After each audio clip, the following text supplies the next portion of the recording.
40 пен 50 сандары арасынан бір санды ата.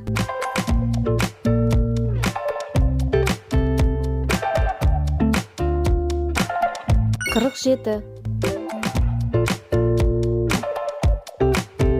Көлік маркасын ата.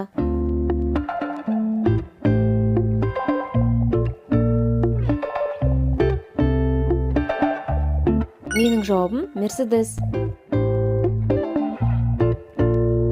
Қазақстанның бір қаласын ата.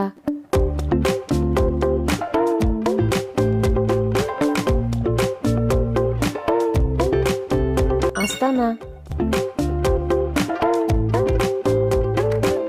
Бір мобильді ойын түрін ата.